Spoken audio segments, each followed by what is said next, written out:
तो आज हम बात करेंगे उन 5 टिप्स के बारे में जिन्हें हर बिगिनर को फॉलो करना चाहिए। तो पहली टिप है डू योर ओन एनालिसिस। अगर आपको स्टॉक मार्केट में इन्वेस्टमेंट करनी है तो आप खुद कंपनीज का एनालिसिस करना सीख लो और आपके फ्रेंड्स, रिलेटिव्स, ब्रोकरेज फर्म्स या और किसी को भी ब्लाइंडली फॉलो मत करो। एक बात हमेशा याद रखना कि आपके पैसों की चिंता आपसे ज़्यादा और कोई नहीं कर सकता। इसीलिए अपना पूरा एनालिसिस करने के बाद ही अपनी इन्वेस्टमेंट डिसीजन लीजिए। हाँ, अपने एनालिसिस को आप ज़रूर बाकी इन्वेस्टर्स के साथ डिस्कस कर सकते हो और उस पर दूसरों की राय भी ले सकते हो। जैसे कि हमारे लाइफ में कोई इंपॉर्टेंट डिसीजन लेने से पहले हम खुद उस चीज़ को डिटेल में समझते हैं, उसका एनालिसिस करते हैं और फिर डिसीजन लेते हैं। हम दूसरों की राय लेते हैं लेकिन हम उन्हें ब्लाइंडली फॉलो नहीं करते। हम उनकी राय सुनते हैं और सोच समझकर खुद अपनी डिसीजन लेते हैं।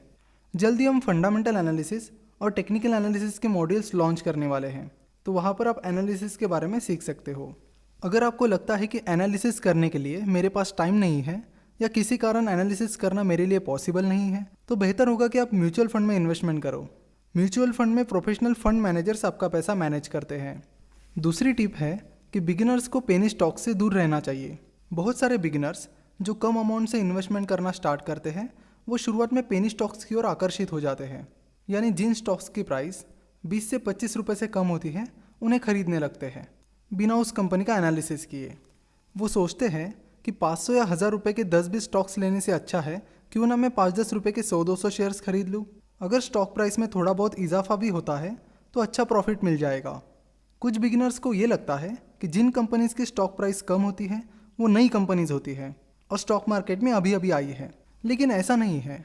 जिन स्टॉक्स की प्राइस 10-20 रुपये से कम है उनमें बहुत सारी कंपनीज ऐसी है जो सालों से स्टॉक मार्केट में है, लेकिन लगातार खराब बिजनेस प्रदर्शन के कारण उनकी प्राइस 10-20 रुपये के लेवल पर आ चुकी है और उनका मार्केट कैपिटलाइजेशन भी बहुत कम हो गया है।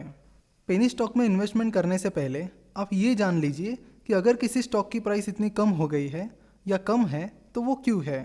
बहुत सारे पेनी स्टॉक्स की इन्फॉर्मेशन इजीली अवेलेबल नहीं होती है, जिसकी वजह से उनका एनालिसिस करना डिफ़िकल्ट हो जाता है। इसीलिए जब तक आपके पास अच्छा खासा एक्सपर्टीज़ नहीं आ जाता तब तक आप पेनी स्टॉक से दूर ही रहो तो अच्छा है। तीसरी टिप है पेशेंस, यानी सब्र। सारे सक्सेसफुल इन्वेस्टर्स के पास एक क्वालिटी कॉमन है और वो है पेशेंस। सही वैल्यूएशन पर स्टॉक खरीदने के लिए आपके पास पेशेंस होना बहुत ज़रूरी है। जब हमारे पास पैसे होते हैं तब हम जल्दबाजी में कोई भी स्टॉक किसी भी वैल्यूएशन पर खरीद लेते हैं।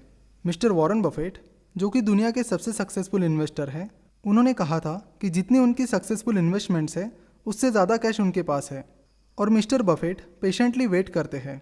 अगर आप लॉन्ग टर्म इन्वेस्टर हो तो आपको अपनी इन्वेस्टमेंट को परफॉर्म करने के लिए टाइम देना होगा। इसका ये मतलब नहीं है कि आप किसी भी अरे गहरे स्टॉक में इन्वेस्ट करके पेशेंटली वेट करो। चौथी टिप है don't start with large amount of capital. बहुत सारे बिगिनर्स पहले ही बहुत बड़े कैपिटल से शुरुआत करते हैं। मार्केट में नए होने के कारण बहुत सारी चीज़ें उन्हें प्रैक्टिकली पता नहीं होती और शुरुआत में ज़्यादातर बिगिनर्स के पास सफिशिएंट एक्सपर्टीज़ नहीं होता है, जिससे लॉसेस होने के चांसेस ज़्यादा होते हैं। इसीलिए शुरुआत में स्मॉल अमाउंट से स्टार्ट करो। और पांचवी और आखिरी टिप है stay away from stock tips, यानी स्टॉक टिप्स से दूर रहो। कुछ बिगिनर्स दूसरों ने दी हुई स्टॉक टिप्स पर काम करते हैं, जो कि गलत है। और आजकल तो स्टॉक रिकमेंडेशन टिप्स से जुड़े नए नए स्कैम्स सामने आ रहे हैं। और पहली ही टिप में हमने देखा था कि इन्वेस्टमेंट करने से पहले आपको उसका डिटेल एनालिसिस करना चाहिए और किसी को ब्लाइंडली फॉलो नहीं करना चाहिए।